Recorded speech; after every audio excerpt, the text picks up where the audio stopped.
be mindful of how you present. Be mindful of the words that come out of your mouth, because you just never know what anyone is going through. Today's guest is Dr. Faramade Aranga.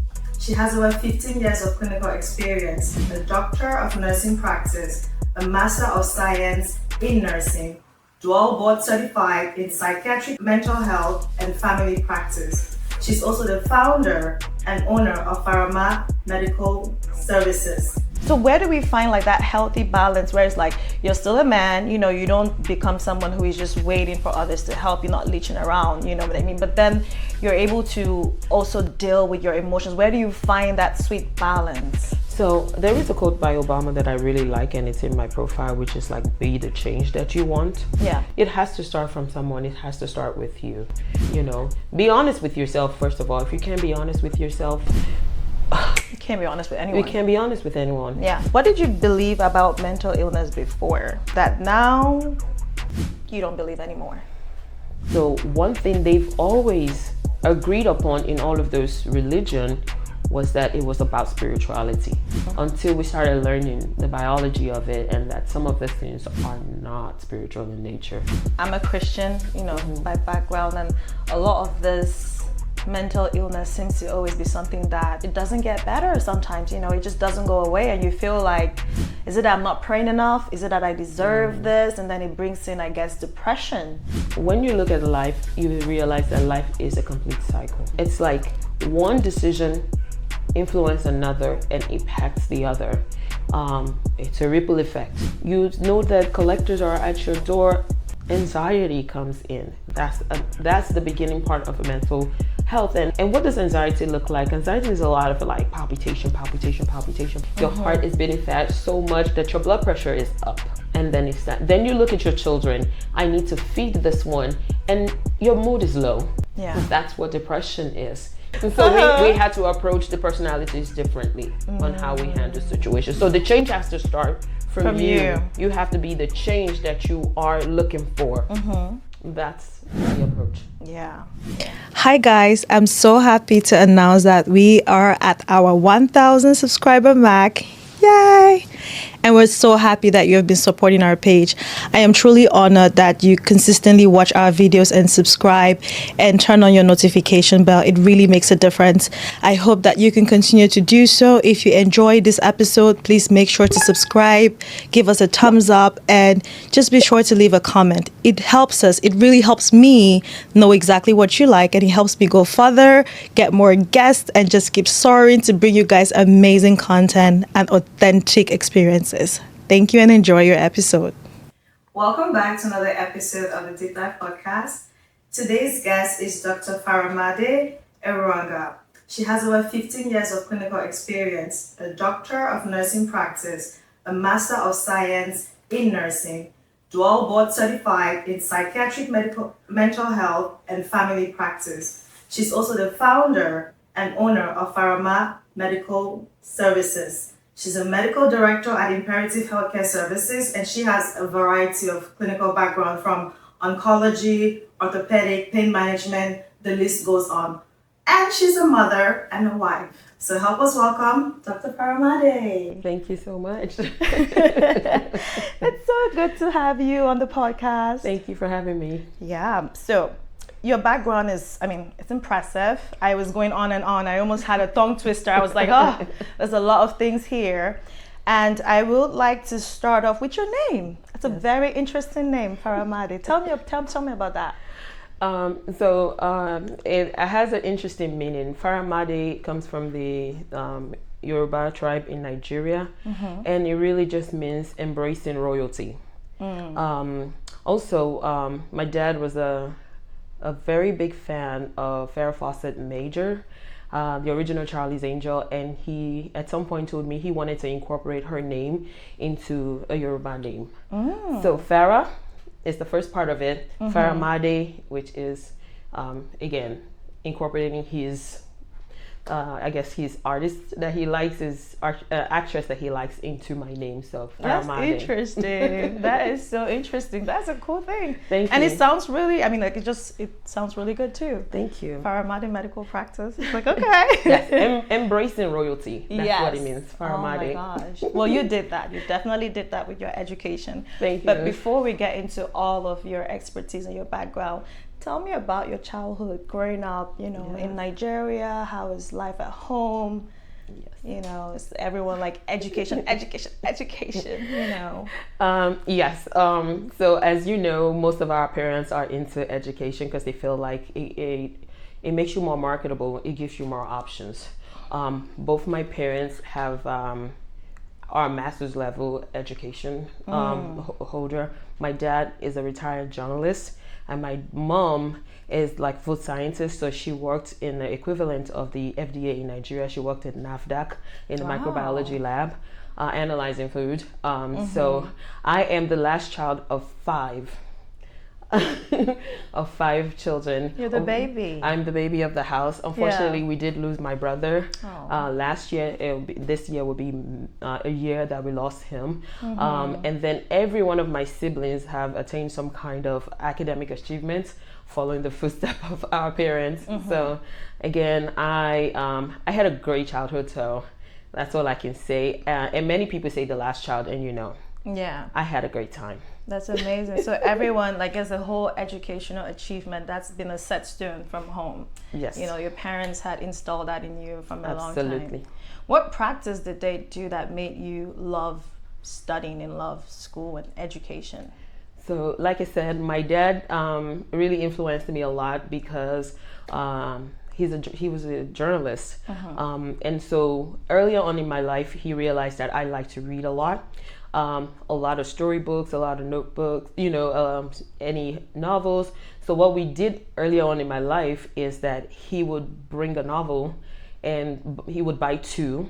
He would read one, I'd read the other one, and would exchange and tell each other the stories. So that was our connection. And then he often says to my siblings are watching and they'll be jealous, but he often says that he really enjoys that. That was our connection, and I'm the only one that had that with him. So we enjoy reading books together. Oh, that's interesting. That's really good. Are you seeing that now as a mom with your kids? That is kind of, do you see that genetics being passed down? I do. I have two children, a boy and a girl, Zion and Esther. My Zion is more artistic, where he loves creating music, anything music really. He has taught himself several instruments. But then I have my little bookworm, Esther. She loves to read. She enjoys reading, so we buy books for her. I remember one time we were in the store purchasing the book, but there was a long line, and so we stayed in line. And by the time we got to the cashier, she had finished reading the book. Are you serious? Really? Yes. So at that point, we were wondering, should we still purchase this book? Because she finished it while we were in line. Wow. Interesting. That was, she means she's a fast reader too. She is as well. Interesting. So, tell me the first time that you remember being a helper, you know, and before you actually started getting paid to help people. When was the first time that you remember being like, oh, I like this? This is a very vivid memory. And, you know, when you wanted to go into school, you kind of write a reason why you should be accepted into this program. And this one is and that question was one of them. My mom's sister is a nurse, and she was a nurse matron. And so one of those holidays, we all gathered for like a Christmas holiday or some kind of holiday, I don't remember. And there was a newborn who needed to be, who as soon as she heard the baby cry, she immediately could tell that the baby was tongue-tied. Immediately. She brought all of our sterile equipment, and she told Mom, are you okay if I do this? Mom, everybody knew she was a professional, and she fixed the tongue tie. She lifted the baby's tongue up, got the sterile equipment, and she cut it. She cut the tongue, you know, whatever was holding the tongue down. She cut it. And after that, the mom said, oh, this baby needs to be circumcised. And nobody wanted to stay with her to have the little baby circumcised. I stayed with her while she circumcised their little boy. You were not scared of blood, the cutting, you know, like it's on a baby. And I was all of 7. You were 7 years old? I was 7 years old. Oh my gosh. I can't, even up to now, like when I see blood, if I see anything open, I feel like I'm going to pass out. I can't do it. I can't do it. Yeah, but that's interesting. Oh, wow. As early as 7. Mm-hmm. That's amazing. If your younger self worked into this practice, you know, into Imperative Healthcare Services or your private practice, what would she say? My younger self would be proud of me, because I initially fought against, you know, being a science student. I wanted to follow in my father's footstep, and I tried to, you know, stay in arts or anything that would make me become a journalist. Oh, you wanted to be a journalist at first? Initially, because I thought I like to write, I like to read. So my younger self would be like, you know, my mom always said, you have more potential, you could do more. And I always wanted to say, I'll go what was easy for me. And so my younger self would be very proud that I actually did do the hard thing that I thought I didn't want to do. Yeah, amazing. Amazing. That's really nice. So I was about to get into that. Like, what did you want to be when you were 16? So I'm guessing you wanted to be a journalist. Is that it? Let's see. 16 was a teenager. So obviously every teenager thought they were going to be very popular. I know. And be on TV. Yeah. And my own way was I wanted to be a news anchor. Ooh. I would be on TV. That's what I wanted to do at 16. That's interesting. Now let's get into your career. So why nursing? Okay. That is a bit of an interesting one because I've had several ideas of what I wanted to do. Like I said, I wanted to do nursing.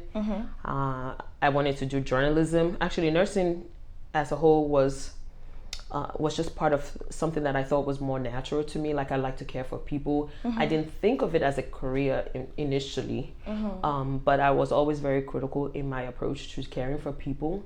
I always thought beyond what they were going through in the immediate. Was there any other thing that we could fix? So when I sat with an advisor, he said to me, do you think you would be good in healthcare? And I said, well, I've always liked healthcare too. And I started off as a certified nursing assistant. So, a CNA? Yes. So I was like, okay, I'm going to become a CNA. And let's see if it's, you know, worth. Obviously, when I came to America, my accent wasn't allowing me to be an anchor that would be easily understood by the American population. So I said my other thing that I like to do was care for people. So I became a CNA. And lucky for me, my first job was I was an ICU tech, intensive care unit tech. And it was I had immediate code blue on my first day. I had everything. It was like what you've been watching in the movies. I was thrown in there immediately. I was doing my compressions. I was seeing the impact that my actions were on other people's lives. I was sucked in after that. That was it. There was no going back. No, I knew I wanted to be the most independent portion of this healthcare that I would want to do. Wow. Yeah. Man, on your first day, code blue, and you didn't panic. I did a little bit. I was about to be like, were you just like, oh yeah, I'm ready for this, and you know? I did, but all the doctors, everyone around me, they were so serious, and you know, this was life. Yeah. And there was no chance to second guess yourself. You had to save this person immediately, you know. So I went in there. I called my mom after, like, I was just in the code blue. And she's like, amazing. Amazing. Oh, wow. That's interesting. I would have probably panicked, you know, like the responsibility of someone's life. Yeah, but I was not the only one. Okay, good. I was not. They were professionals. They were, yeah. And you were. And my role was just to pound on their chest and keep it beating. The professionals were calling all of the shots. You know, how many we should do, stop, let's check pulse, continue. They were making the call. I was there for the manual part of it, which was still interesting. What did you believe about mental illness before you started your practice that now you don't believe anymore? Like a myth or something? Oh, there were several myths. What I will say is that our culture was the biggest influence on our beliefs. I come from a very diverse cultural, religious background, which means that like there were Christians, there were Muslim, and there were other things, you know. And so one thing they've always agreed upon in all of those religion was that it was about spirituality. And so, and you know, they would either take them to church for deliverance, or take them to the imam for deliverance, or take them to whatever shrine for deliverance. So it was always spiritual, and that was what I knew growing up. Until we started learning the biology of it, and that some of these things are not spiritual in nature. I know. They're not. Yeah. And I mean, tell me about it. You know, I'm a Christian, you know, by background, and a lot of this mental illness seems to always be something that an auntie somewhere, someone in your village is chasing you. Do you understand? Yeah. So it's like, and then you're praying about it, you know, and you're in church 24/7 every evening, you know, you're binding and casting demons and all of these things, and it's just it doesn't get better sometimes, you know, it just doesn't go away, and you feel like, is it that I'm not praying enough? Is it that I deserve this? And then it brings in, I guess, depression. Absolutely. Yeah. So hopefully we're able to demyth some things without saying that religion is not important, you know, but it's just, there's a fine line, you know. There is. The two can coexist. Absolutely. Absolutely.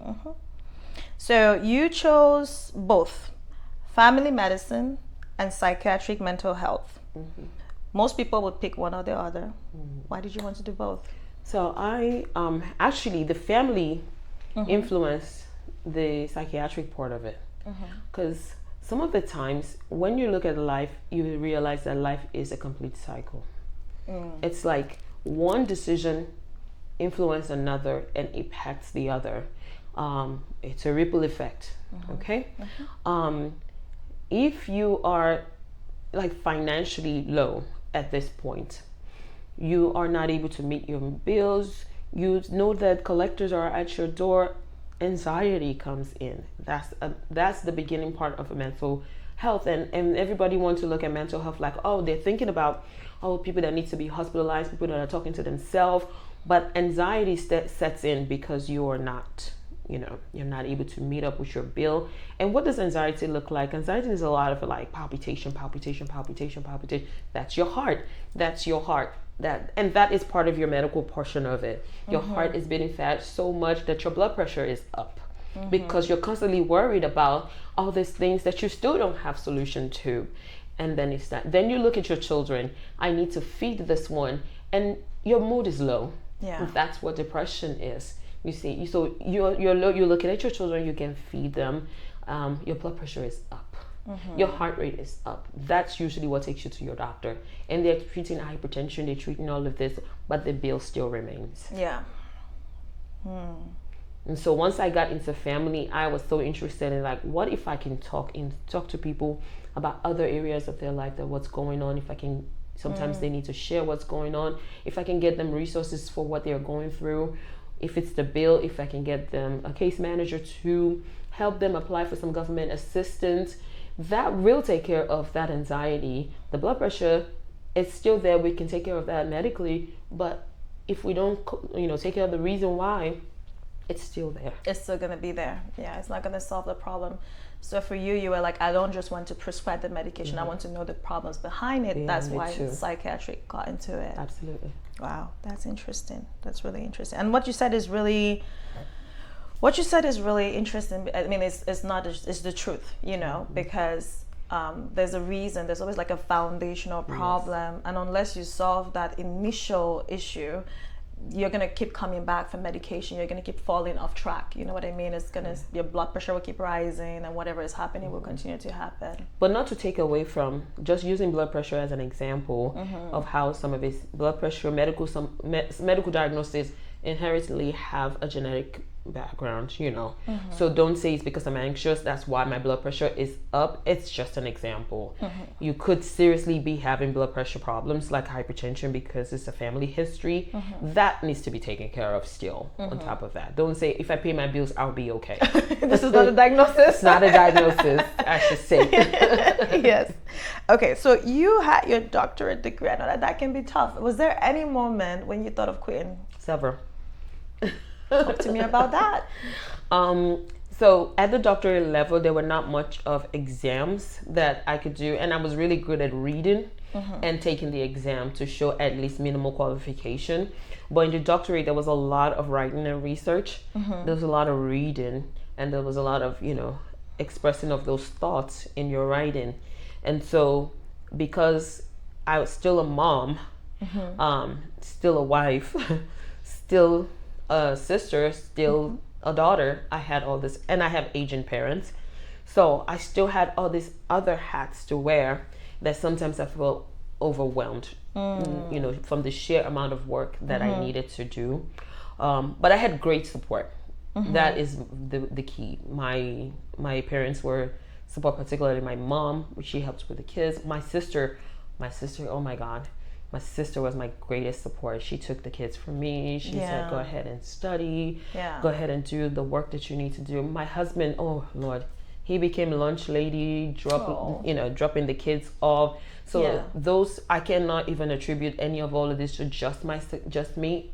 I had many people in my life that were there. My husband was there for moral support, emotional support, a lot. Because I'll be in tears sometimes, like, I can't do this. And it's like, you're almost done. Nope, you made this decision yourself. You're going to see it through. Yeah. And you did.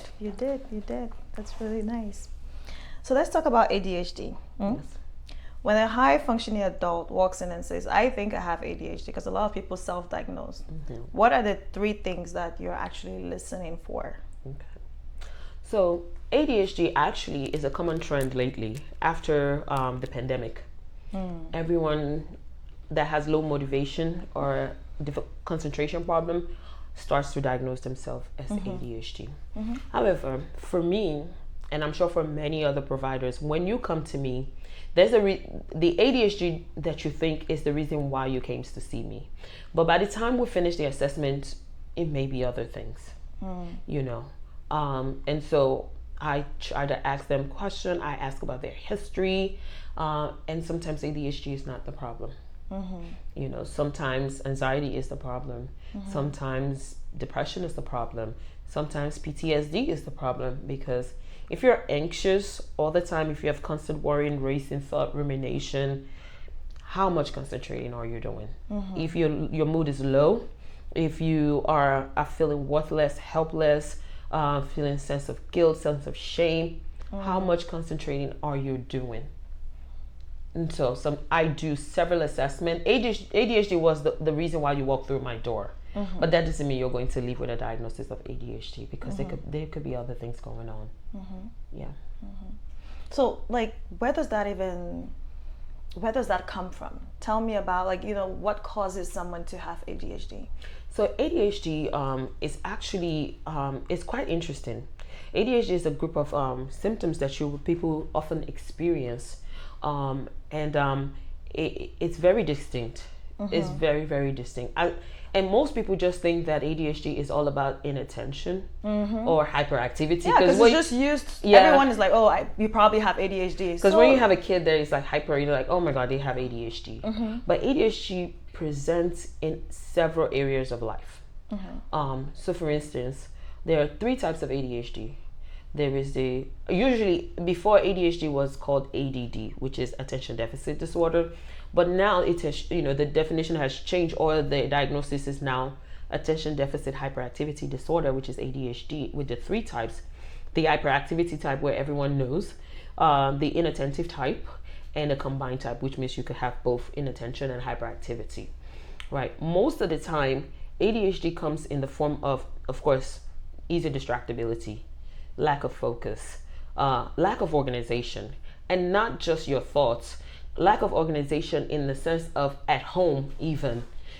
you're not cleaning your house because you can't focus enough to do it. You're not doing the dishes because you're not focused enough to do it. And one of my clients has presented this very well, and I use this example often. She says that I wake up really motivated. ADHD has motivation. I wake up motivated, giving myself a plan of what I'm going to do. I say, I'm going to accomplish all of this today. I'm going to get this done. I'm going to do all of this. And then she said, but I'm going to start with making coffee. Right? So she starts making coffee, and then she sees some dishes in the sink, and she's like, oh, I wanted to do dishes. Pick up the dishes and starts washing the dishes, but then says the broom is like, yeah, I really did want to sweep. And she starts sweeping, and she's passed by her laundry. It's like, yeah, I wanted to do laundry. So she goes into the laundry room and she starts doing laundry, and then sees a cup in there. She's like, oh yeah, I was making coffee. Wow. So like your brain literally forgets what it was doing before? You're starting several tasks and not finishing it. You're starting, and as much as you have that, you can also hyper focus, which means it's something that you like, a new hobby that you want. You could stay there. Nobody can move you from there. You could hyper focus and do all of that. So there's several factors in the diagnosis of ADHD, plus an assessment that we do for ADHD. So do you think we're overdiagnosing people with ADHD? In recent times, yes. In recent times, yes. Now, I also want to say that it seems like the diagnosis is higher now, but many of us grew up in that background that we talked about earlier, and also the generation of our parents not trusting the medical system because of past atrocities of the medical system to the Black community in America. And so the trust is not there for them to seek help. So you've often tagged those children as lazy. Yeah. You just don't want to do the work. You're just lazy. But from childhood to when they got mature and they still don't want to do the work. So some people never got diagnosed at all when they were a child. Doesn't mean they didn't have the symptoms, because when I talk to you and we eventually get to the point of ADHD diagnosis, I said, has this been happening before? And to their surprise, it's like, yeah, I feel I've always been like this. So their parents never did follow up with it. You know, they just provided more structure to help. And so, yeah. Do you think how can someone tell the difference between grief and depression? Really close to each other, because grief leads into depression. Okay. Grief, usually, let's just look at depression as a whole. Okay. Depression is really a normal emotional response to a situation. Okay, we may call it low mood, we may call it sadness, you know. So it really is the normal emotion. So you lost someone, you're sad. Now that sadness is not going away when it should go. It's lingering to a point where it's affecting functionality, so you can't get out of bed. That's what grief looks like. You can't move on past the loss.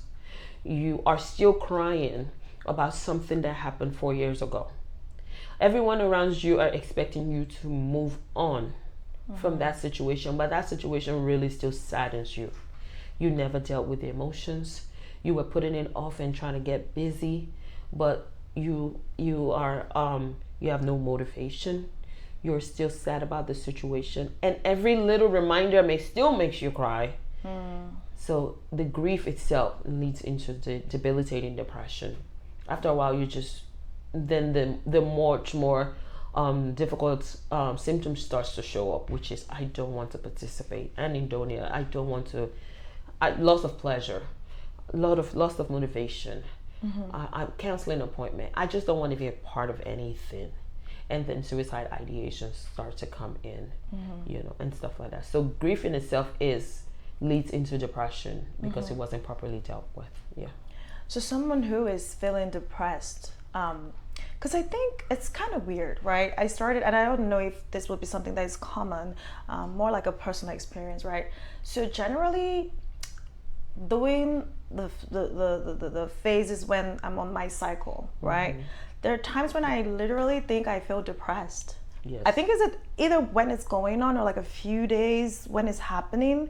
And I don't know why that's the case. Is that something that is normal for it to happen? Yes. Okay. So I'm sure you've heard about PMS. That's just the premenstrual stress syndrome. And it's so true. Your body's going through a lot in that time. Yeah. You're in pain. If you look at the share whole monthly cycle thing, you're likely in pain. You're losing blood. Sometimes you have diarrhea. You just want to be left alone because you're irritable because of a combination of things that are going on. And in that moment, I just don't feel great. Just leave me alone.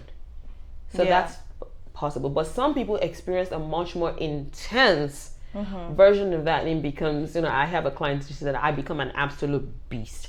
I don't want anybody to touch me. I'm screaming, I'm shouting, just leave me alone. And that's when PMDD is a diagnosis, which is a premenstrual disorder. PMDD. It's an actual one. How does someone who is feeling depressed, they're just laying in bed, they don't want to, because sometimes I'm like, just get up, and I'm like, just get up, just do something. But I guess they just physically cannot do it. So how does someone who is depressed, like, what do they have to do to get out of that? Or is there even a way for self-help to, like, can they get themselves out of that mood, or does it have to be like medically treated? So it depends. Study shows that a combination of medication and therapy works well. Now, therapy can be in different forms.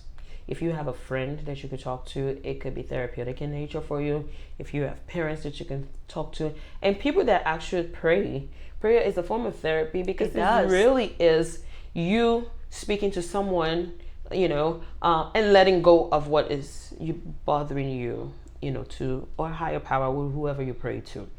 And so in that situation, when somebody is debilitated like that and don't want to they have already gone through that whole lack of motivation portion. Maybe their friends have missed the fact that they've been canceling appointments and have not been participating.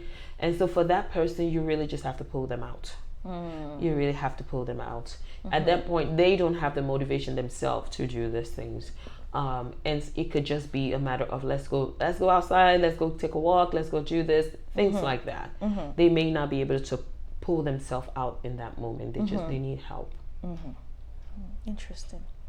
So bipolar disorder, it's one of your specialties, right? What do people, including clinicians, what do you think they miss about it? About like bipolar, like the misdiagnosis of like what do they miss about the diagnosis or the issue itself? Bipolar is you've heard about bipolar. We even say the weather is bipolar, right? Because we use it so lightly now. Because it's mood swing. But it's not just mood swing. It's an actual mental health disorder. There's a lot going on with bipolar.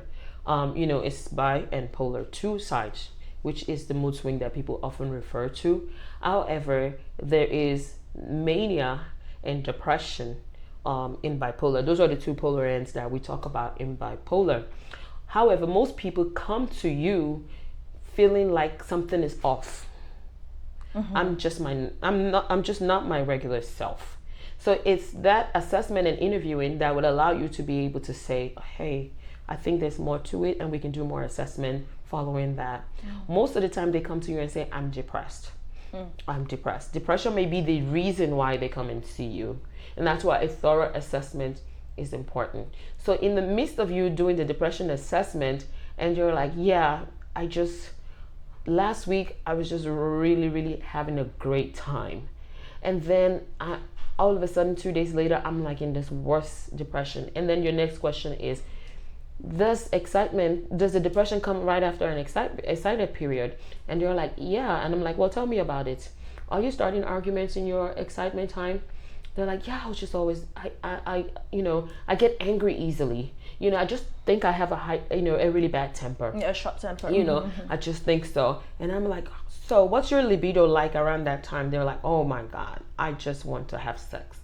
The libido is up at that time. And, and I'm like, oh, do you even feel like in those moments where you argue with people, do you feel like you're better than the person you're arguing with? They're like, yeah, it's not my fault they're lazy. It's not my fault they're this. It comes with grandiose thoughts, in that manic. And people are spending money. They're throwing away inhibition. Like they are, and people often describe that time as living my best life. Really, if you look at it, you're not living your best life because you had bills to pay, but I'm just gonna buy things. And you're texting your friends, hey girls, let's go out. And your friends are even like, we've just gone out like 2 days in a row, take a break. And the most important part of it is that in that time, they're not sleeping. And they don't miss it. They still have enough energy to keep going. And so bipolar is very distinct, where they have the manic episode and money spending and not sleeping, and then increased libido, starting fights or arguments. Those are like big hallmark of a manic episode. And it's followed by a depressed episode, followed by it. And it's almost like a buyer's remorse. I was like, why did I even do that? And then I'm like, oh my, everybody hates me. And then, that's the other polar end. Hardly do they find a center. They're either too excited or depressed. That's what bipolar looks like. Where does it come from? What causes bipolar?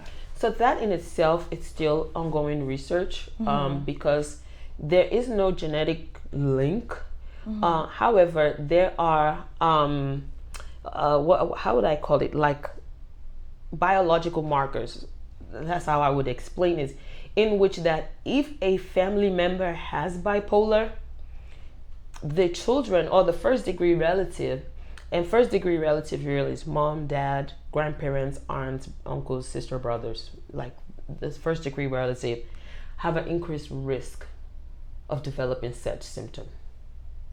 Really? Yes. So bipolar is one of those ones that are like really big, that if you have bipolar, there's a chance that somebody else in the family also exhibit that similar symptom. They probably were never diagnosed.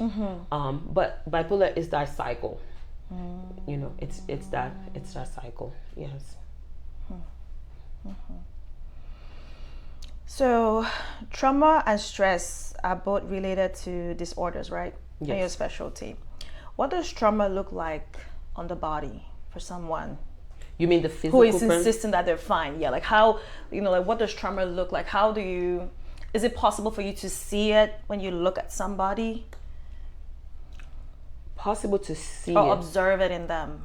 You have to be close enough to that person, because a lot of people put their defenses up until they tell you. And again, like many diagnoses, the reason why people seek help is usually because of anxiety or depression. And so when you come in and we start doing the interview, I ask about, hey, tell me a little bit about your childhood. Tell me any history of abuse or trauma that you've experienced.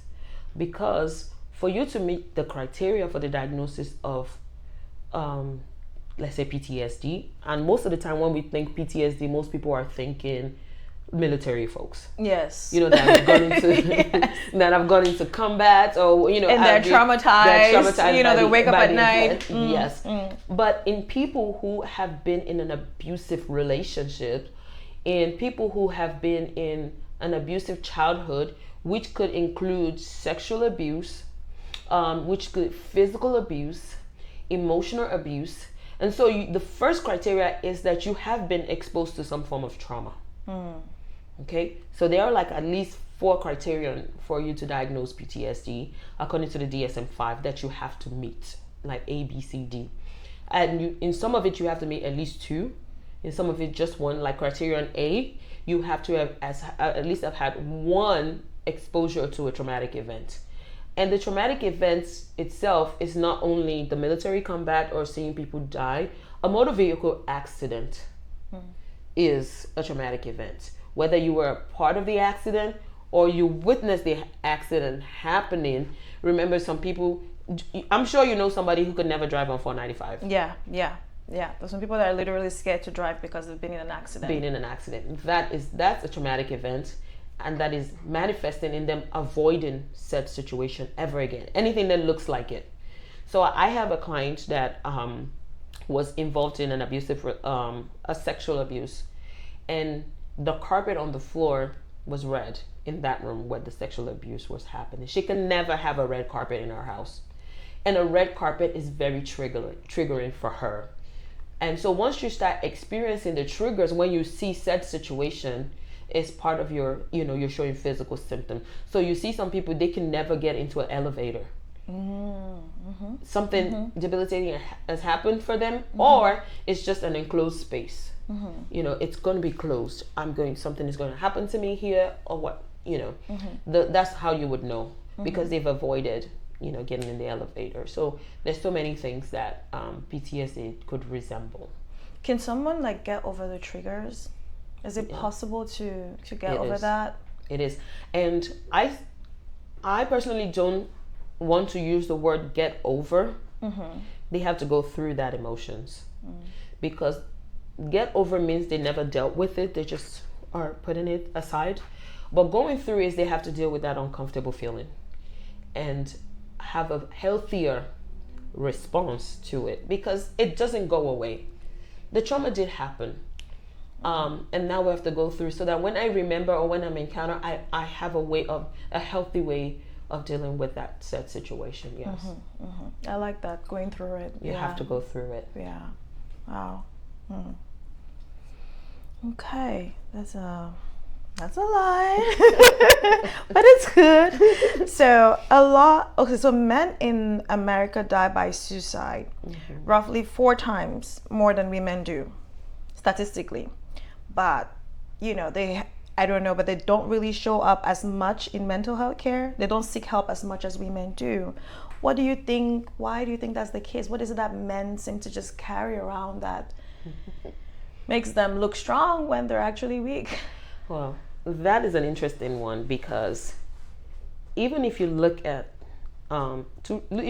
toddlers, and there's a baby girl and a baby boy. If the baby boy falls, you're like, "Oof, man up, man up, man up. Don't cry," And then the baby girl, you pick the baby, they're coming to you, like, "Oh my God, my baby girl." Yeah, but the man is like, "You're a man, stand up." And this is culture. In all culture, everyone is like, "Oh, don't cry about that. Come on, you're a boy, you're a big boy, big boy." Everybody's encouraging that boy to be strong since they were a baby. And then a baby girl would come, and I see this in my own personal life, so I have a boy and a girl. When he was little, he was very independent, and I would be like, "Oh, good boy." And then the girl, everybody's like, "Oh, it's okay, mama." Things like that. And that's the origin of it already. Wow. My grandmother used to say this. She says that, she says, "Boys don't cry, they sweat." So even if you're crying physical tears, you're sweating. Oh no, that's not good. It's funny, but that is very toxic. But yeah. So she says boys don't cry, they sweat. And so men are from, I would say, maybe the Gen X and above are more in tune with their emotions. Yeah, they're more expressive. But baby boomers, silent generations, men do not express their emotion because everything else is linked to their manhood, and they don't want to appear as a weakling. I wish that we would have had access to the men talk that happened here yesterday. That was one of the things they talked about, which what does it mean to be a man? What is the definition of being a man to you? And everyone has, most of the things that would be said is that strength. Yeah. Where you have to present strong, And so instead of men that commit suicide, most of the time it's because I don't want my family to go through this. I can't provide for them. When it's something you could have spoken to your family. Your wife, she probably has like 5,000 ideas. Yeah. That she could share with you, but you are still trying to be the provider. Probably stemming from shame too. Shame. And a lot of men are also telling you, like, you're supposed to you're the man. You're Figure the it man. out. Yeah. Man up. Man up. But so, I mean, this is interesting that you mentioned that, even right from like how we treat like well, I don't have a kid, but how we treat like children and toddlers and young, and I think I do the same thing too. So that's like something that starts right from the little things that you do that you think you're just doing it, but it's already building that in them. It's already teaching them that, okay, well, if I fall, I don't have to cry, I just have to stand up. And that can be something healthy, because then I think maybe that's why men turn to, like, you know, go through things. Not sharing it. So where do we find like that healthy balance where it's like you're still a man, you know, you don't become someone who is just waiting for others to help, you're not leeching around, you know what I mean? But then you're able to also deal with your emotions. Where do you find that sweet balance? So there is a quote by Obama that I really like, and it's in my profile, which is like, be the change that you want. Yeah. It has to start from someone. It has to start with you. What we've started implementing in our family is that admitting that when we're wrong, nobody knows it all. Yeah. You know, be honest with yourself, first of all. If you can't be honest with yourself, you can't be honest with anyone. You can't be honest with anyone. Yeah. And I think the pivotal moment is when our little boy said to us that boys need compliments too. And nobody ever thought about that. We're always complimenting the girl and say, oh my God, you're so cute. I was like, I'm dressed up too. He said, boys need compliments too. So we started presenting differently. And so myself, when I have irate on something, because nobody, you know, because I admit that I might have overdone that situation, and I'm okay to go back and say, hey, I think I did a little too much in that. I should have done this. I should have, done this. And personality type show up. My son is not very typical. Boy, man up, and he likes to share with you. Like he's quiet mostly, but if something happens to him, he may come back later and say, hey mom, when you said this really hurt my feelings. And good. I would go back and apologize. But my girl, she's almost like the gangster of it. You would try to tell her to do something, the next time she said, and you still have not apologized for what you said that time. So we had to approach the personalities differently on how we handle situations. So the change has to start from you. You have to be the change that you are looking for. That's the approach. Yeah. Well, hopefully it gets better. So let's talk honestly here about medication. One camp says psychiatric medication has saved lives, while another would say that it's handed out too fast and that it has other side effects. What do you think about that? So in that situation, two answers can be true. We've seen the opioid epidemic. Medications are being handed out. It's important to get proper assessment. Unfortunately, sometimes you may not be the person that does the proper assessment, but if you're not feeling well, in spite of what they've prescribed, then you need to find someone else. Therapy, therapeutic relationships like your therapy, your doctor, your specialist, those are all relationships that you build, albeit professional. However, sometimes compatibility matters. If they're not listening to you, to what you have to say, you could simply end that relationship. It's the patient's right. Okay, so when I say two things can be true at the same time, is the fact that yes, medications are ended, because if you work in an establishment and profits is the goal, which many organizations are profits, you have all of this quota that you need to meet, and you have to see like 15 people a day. I was just about to say that. You know? Yeah, I was just about to say that. And so it doesn't get more in depth in your analysis, and that's one of the reasons why I choose to like have an independent practice, where I have an hour for a new patient and 30 minutes for a follow-up. You don't have to use up your 30 minutes for a follow-up if everything is going on great. But you do have that 30 minutes with me. And so every of my schedule is 30 minutes each. So of course, if I put it that way, I can only see a certain number of patients a day. I don't have to see 30 people a day. Yeah. You know, And not that you don't want to make money in your practice, but you also have to protect yourself and the patient that you're about to see. And I was just about to say, maybe, like you mentioned, they're not going that deep to really find what the problem is, because you're just quick. You're trying to move fast and try to move to the next. Like, oh, you just, they tell you one thing, you're like, oh, this looks like it's this. Okay, bam, boom, go. The next thing. Overdiagnosing too fast, and just moving on to the next thing without really having time. And I can see where there's a problem there, because you still want to make money. As a physician, you want to be efficient. Maybe wherever you're working, they want you to meet a certain mark so that they can make money. And you can. The more patients you see, the more money you make. And it's like, are you actually like diagnosing people correctly? Do the people feel hurt, or they're just like, okay, well, I guess it's medication. And when they take the medicine, then they probably feel calm and makes them sleepy or relaxes them, whatever it is, and they think it's okay. But it's also important to know that every medication has side effects. It does. Even if you're thinking more natural, it has side effects, because medications are derived from the natural product, the natural occurring herbs and stuff like that have been modified into a medication. So I often tell my patient, if I give you this medication, please let me know if you're taking any other supplements, so that we're not overdoing it. I let you know exactly some of the symptoms or some of the side effects that you could experience with this. Let me know. And at this point, because you're going to be the consumer of this medication, you have to be your own advocate. Yeah. And I say to you, once you start taking this medication, let me know if the risk outweighs the benefit for you, and we'll find something else. Very important. So let's talk a little bit about schizophrenia. I've been dying to have this conversation with someone. So what is it?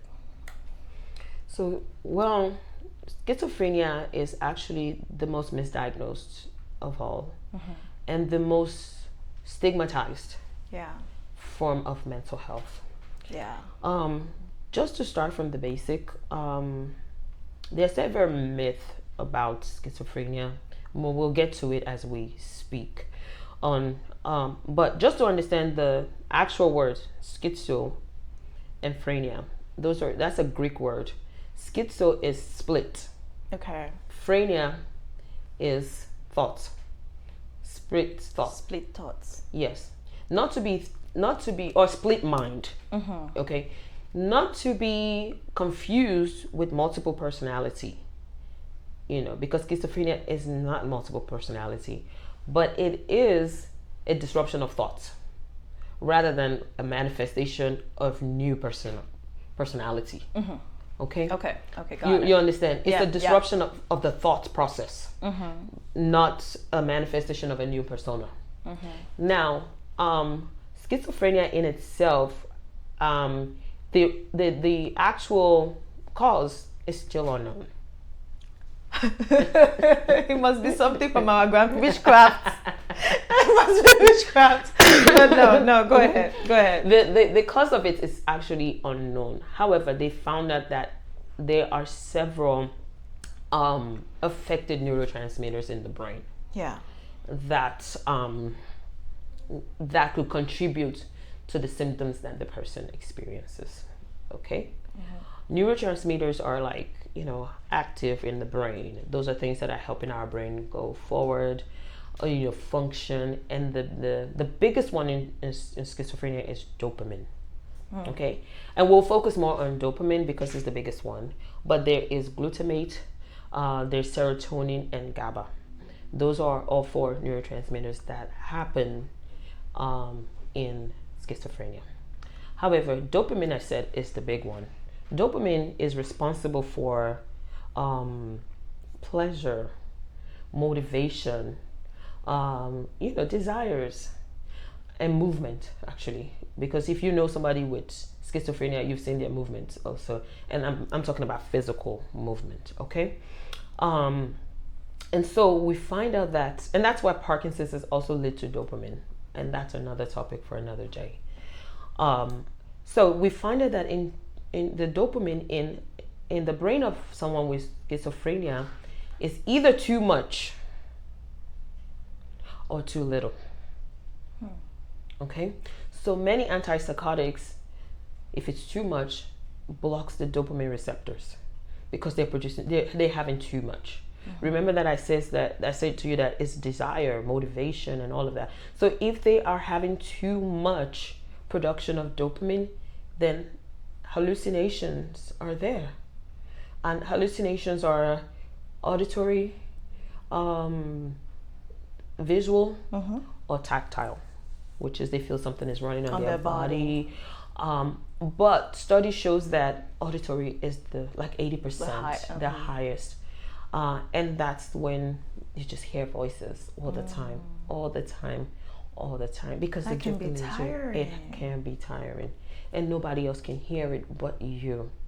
Okay, and are they actually hearing, like me and you talking right now? They can, like the way we are talking, they're actually hearing the voice, or is it like more like whispers, or is sometimes it depends on. So in schizophrenia, sometimes no two schizophrenia patient looks the same.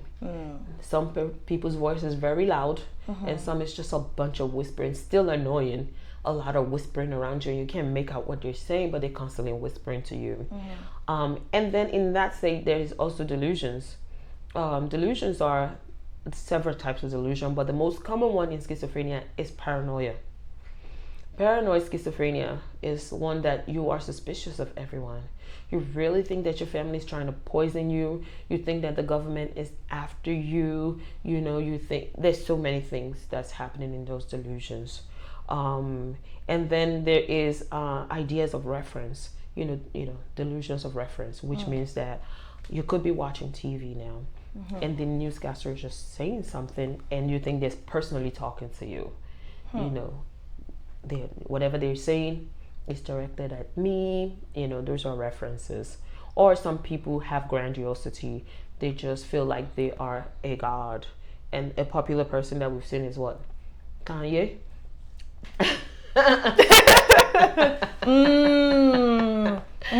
I mean, he has. I mentioned his name because he has come out and said. Yeah, but he does that. He does. He does. I'm God. Yeah, or they're after me. You know, right? Things like, so he has said that. So that's public knowledge. That's why I said that, by the way. But there is the grandeur, the delusions of grandeur.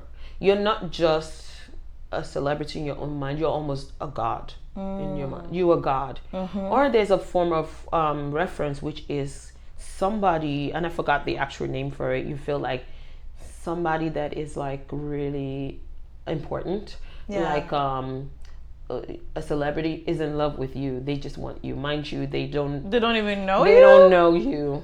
They don't know you exist. But every time you see them, you're just like, yep, I know you want me. Yeah. Every conversation is just really about me. So those are what we call positive symptoms. There are 3 ways to diagnose the schizophrenia. Those are psychosis is usually the first way that people get diagnosed with schizophrenia.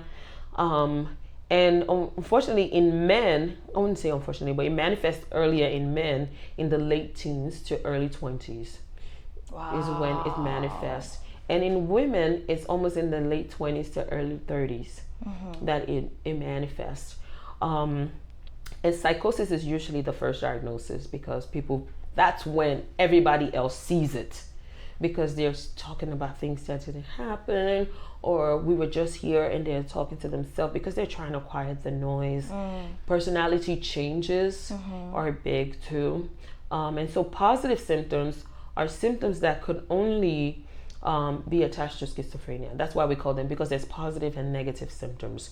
The best way to understand positive symptoms is that it can only be this. So let's take, for instance, pregnancy. The positive symptoms for pregnancy is not even a positive pregnancy test. It's a heartbeat. It's the baby's heartbeat. It could only be a baby. Because if you have nausea, vomiting, whatever, it could be something else. It could still be something else. But this is a definitive. It's a baby. It's a baby when you have the heart. That's the positive symptom. So for schizophrenia, psychosis is a positive diagnosis. Symptom, not diagnosis, symptoms. Hallucinations, is positive.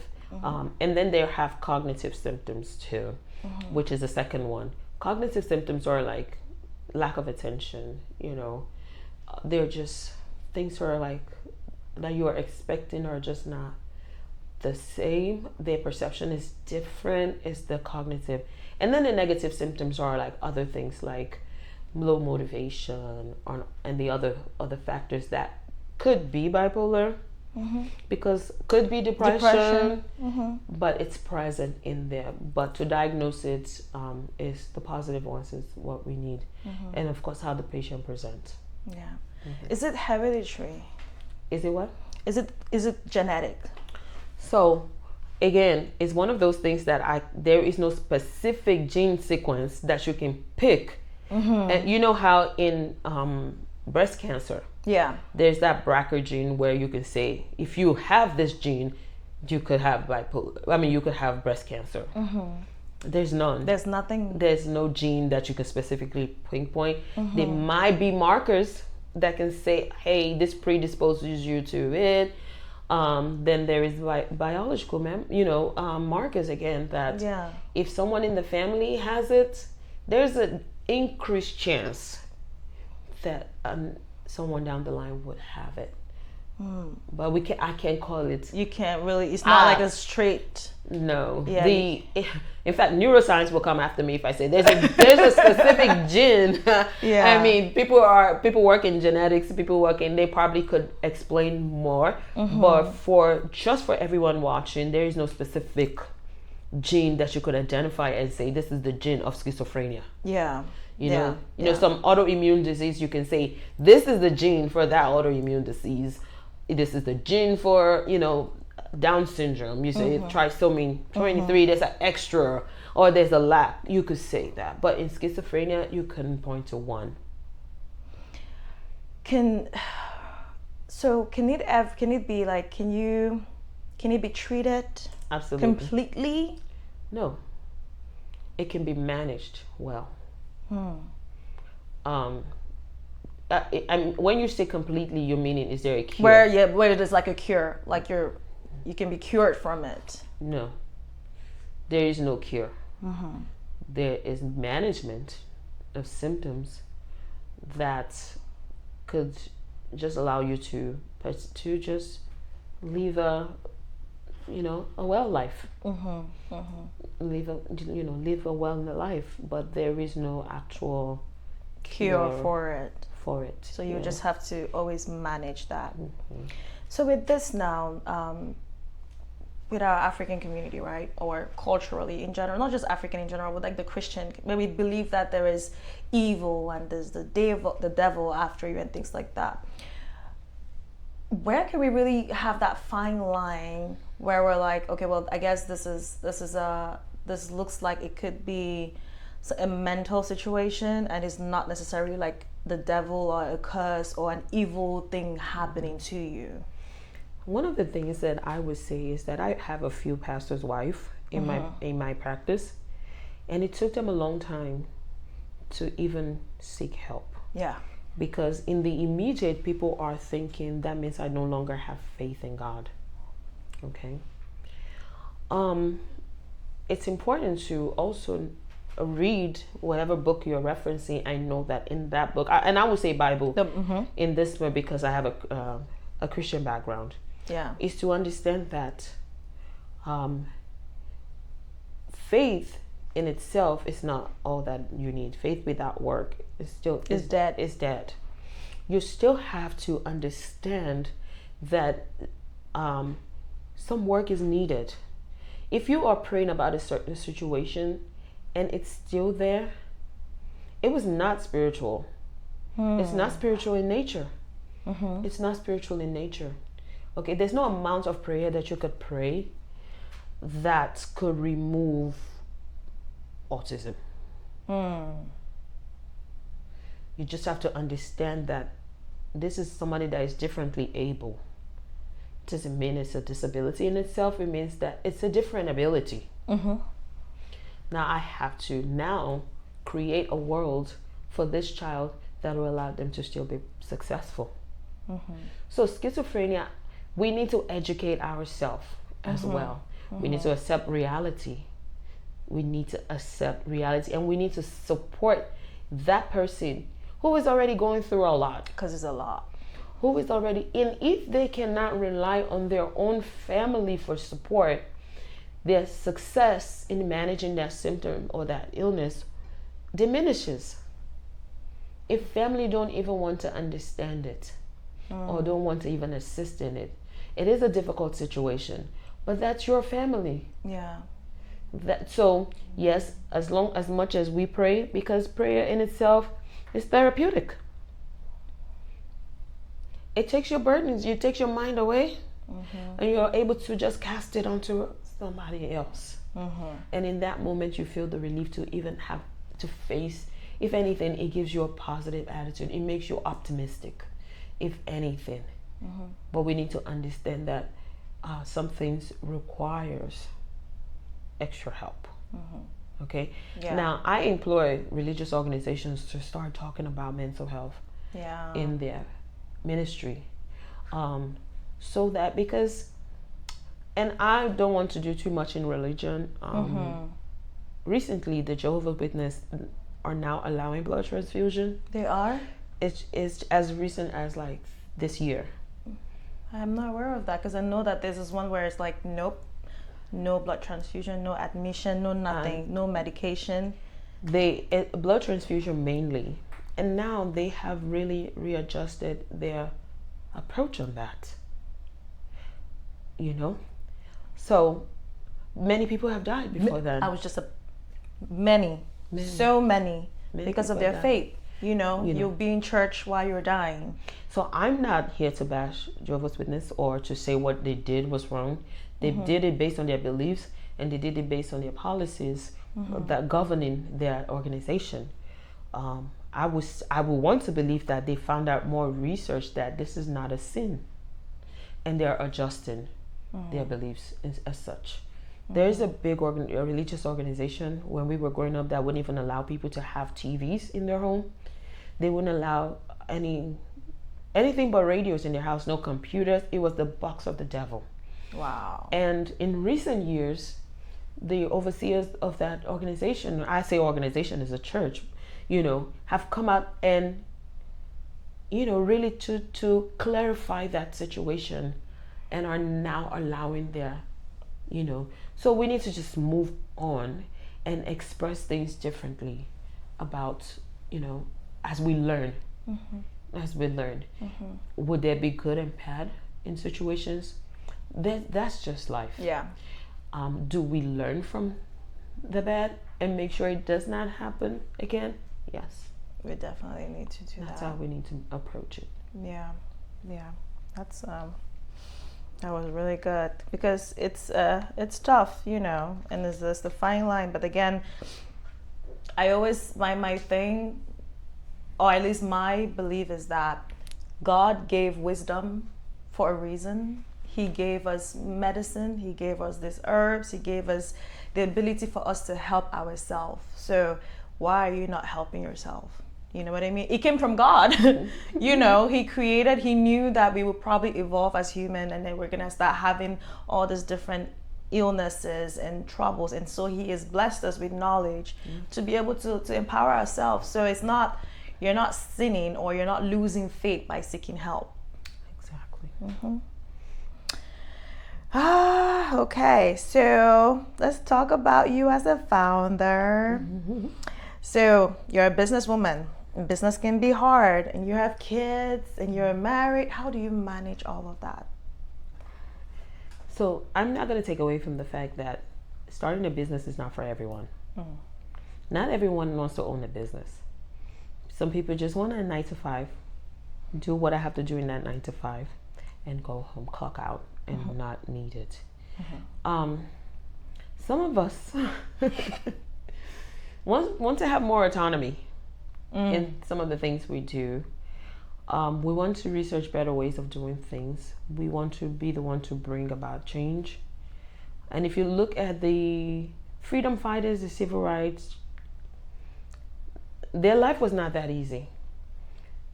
But we're enjoying some of the work that they did up until now. So I wouldn't say that it was an easy task to start. However, I also want to be profitable make money in a way that working for somebody else doesn't allow me. You know, I would always be in the bracket that they create for me. Yeah. And many people you know, you hit the highest that you could ever go, the height that you can ever make in an organization. Granted, it has job security, you know, that we can say for a 9 to 5. But in these days, it's not even that guaranteed. It's not that sure. Yeah. So I want to be able to express what I have. I feel like I have an invested interest in allowing people to express themselves and meeting everyone at their point of need. Also, I want to set a generational legacy for my children, to see that I can create things that work. I can, you know, make policy changes that would affect other folks in ways that they will benefit. We're not always just going to sit in this bubble that was set for us, in this small box. We can advocate. And so when our children sees us working in this, you know, they also come on board. Like when I was doing, you know, my master's, my daughter was a baby then. She was like, and then she became about 2 or 3. Oftentimes she knew the assessment from head to toe. She just, because we were always listening to it, you know, and she would say, oh, so when you check my eyes, I said, what am I looking for? She said, the cornea reflexes. Now, did she know what she was saying? Probably not. I'm like, looking in my ears, what am I looking for? She's like, the tympanic membrane. And I'm like, okay, what are we looking for when I open your mouth? So whenever she went for her physical at the doctor's office, she said, you're going to check my eyes now. You're going to check my ears. And she's like, and they're like, oh, wow. They're impressed. They're really impressed. And some of them will call her Dr. Esther, you know, and stuff like that. So I want them to see that your hard work do pay off. And I have great support. And some of the times that I don't have enough faith in myself, my family have a lot of faith. And I'm like, are you talking about the same person? And I'm like, yes, you got this. My husband is like my number one advocate and my number one fan. Every time he said, go, you got this. He said, and every time I finished, you know, an interview like this, he said, oh my God, you were just saying all of that. And I'm like, yeah, I didn't even know I knew that. I remember that. And so because I have such motivation around me and such people that supports me, even on the days that I want to quit or that I feel overwhelmed, they are there to just like, but keep you got pushing. this. You got this. So I feel so important. Yeah. Oh, that's wonderful. That's really great. So walk me through the first month, your first month as a founder. What were you the most scared of? That was so nerve-wracking because when we started, actually, I was still working a full-time job. So what we did was we started online, and we had maybe like, I don't know, 1 or 2 a week. And so when they come to me, I didn't want to second guess myself about the prescription, and I had to remind myself, like, you know this stuff, you know, because now I'm the one making the final decision. I mean, I wasn't making the decision, but sometimes you have peer reviews in another organization, but I was the structure here. Before, other organization had structure already. I'm the structure now. So I had to ensure that I, you know, dot all my I's, crossed all my T's. It was very nerve-wracking. I went over the notes over and over. I went back to my resources, like, this are the presented symptoms. Did I overdiagnose? Did I underdiagnose? And I said, well, I will start with the least invasive, at least. When we start there, you know, I've given them something that is safe, and it's a first line for this particular diagnosis. And I say, okay, did they feel some improvement when they followed up with me? And there was some, and I'm like, okay, we'll go to the next dose. And then in like the 2-month marker, they were feeling great. I said, oh, I'm doing something right. Yeah. I'm doing something right, you know.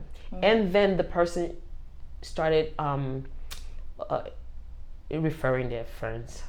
and the family were like, she's never going to be in a rush with you. Go talk to her.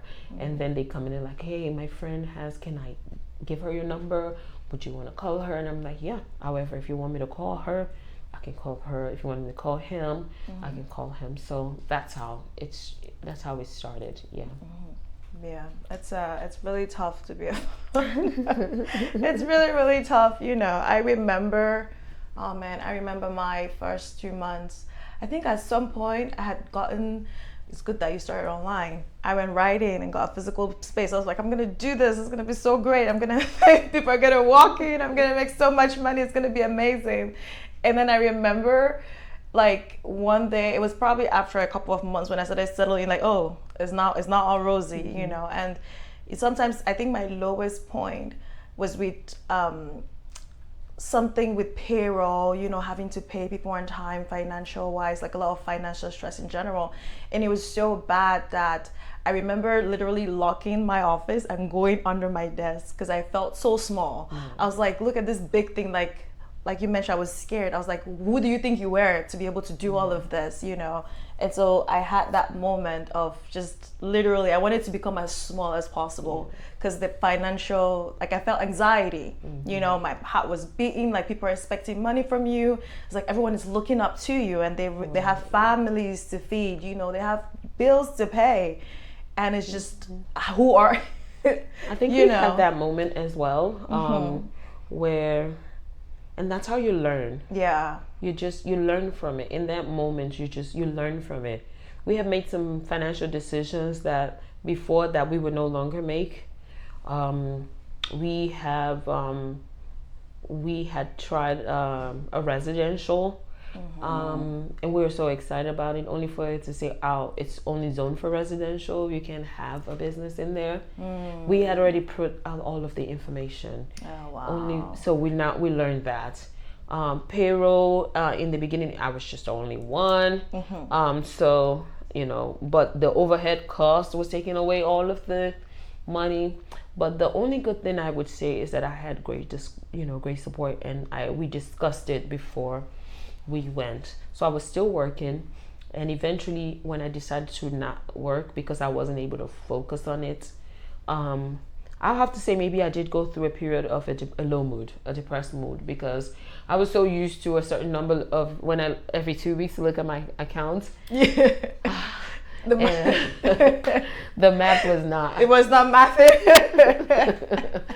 It was not. So I had a period of a depressive episode where the finances were not, and we still had children. We had bills to pay. We had all of that. Again, like I said, I had great support. Someone that was when we decided, we made a lot of financial financial decisions that allows us to be able to continue to manage. For instance, the purchase of a home. We decided that even if we were going to purchase a home, it has to be based on one person's income. So if the other person doesn't have a job, your income could still take over it. And it turns out that was a great decision, because in some point in our life, one person lost their job, the other person was working, and then the other person lost their job. And so when we made that financial decision to have me leave my job, we kind of still went into that flow of your income could still pay the bills in the house. We would not be homeless. We would just gradually build until the business began to pay for itself. And then we were able to bring people on board, do more stuff, Yeah. A lot of people right now are trying to get into the healthcare industry, especially in our area, because that's where the big money is at, They see all these healthcare providers and healthcare owners, and they're living large and lavish. And so everyone is trying to get into it. Everyone is trying to get into mental health. I'm certainly not living large. What would you say though? What do you say to that? Because it's now like every time I talk to someone, it's like 1 in 10 is trying to get into it. I'm trying to open one. I'm sending an application. What do you think? What's your advice to them?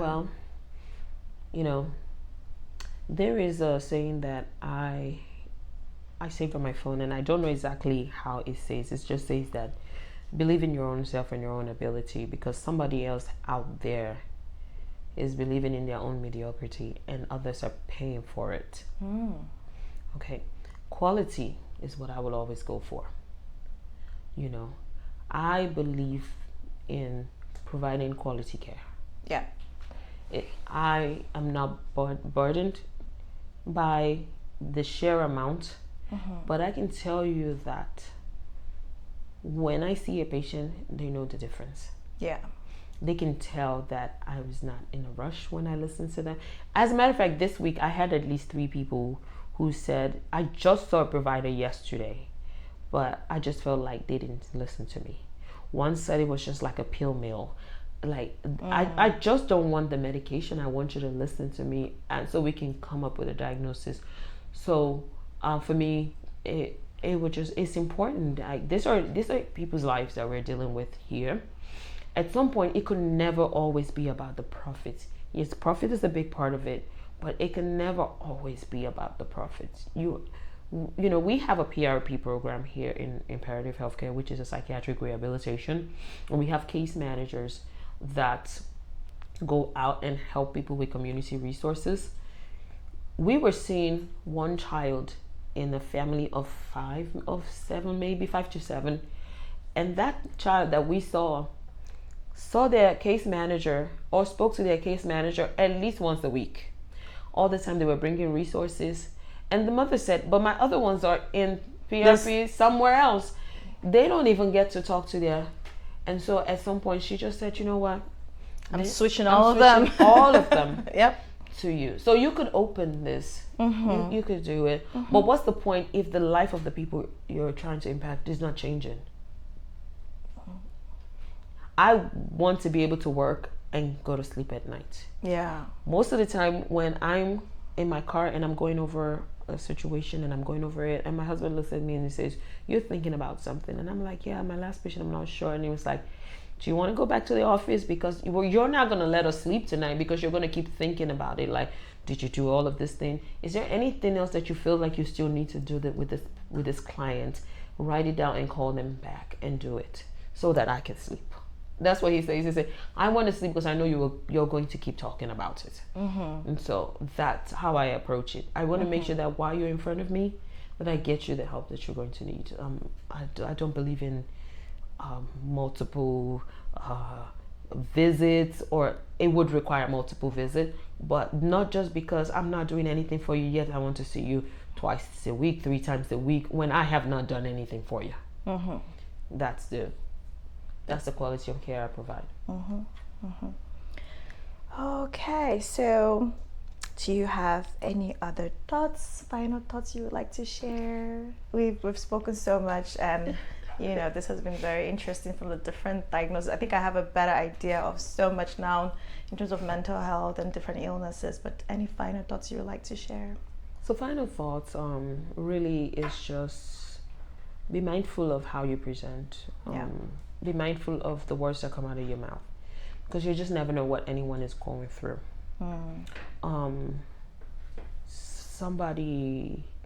This actor Chad Boswick, right before he passed away, a lot of people were like, oh my God, he looks so horrible. We didn't know that he was going through a cancer diagnosis. And people said so many bad things about him. I know. And so we have to be mindful. Again, we have to be the change that we want to see. Many people are just at the edge. Many people are just at the edge. We just need to be respectful of people's time, respectful of people's space, and be understanding that because you presented to somebody this way, doesn't mean that they're going to be able to present themselves right back to you in the way you present. Your natural instinct might be to be very helpful. That may not be that person's natural instinct. Just know that you can expect a you in everyone. Very, very important. Very important. Thank you for the words of wisdom. Well, that's it, guys. Thank you so much for watching. Leave your comments, leave your thoughts. Dr. Faramade is going to be collaborated on everything that we post. We're gonna put her information about her company, about her work that she's doing, and you can follow her journey. Her YouTube, she does a lot of videos. I went through your Instagram, sorry. I saw lots of videos where you're just talking to people and educating them and just having conversations about different things that's happening in your life. So follow her, and we will see you guys in our next episode. Bye. Thank you. Good.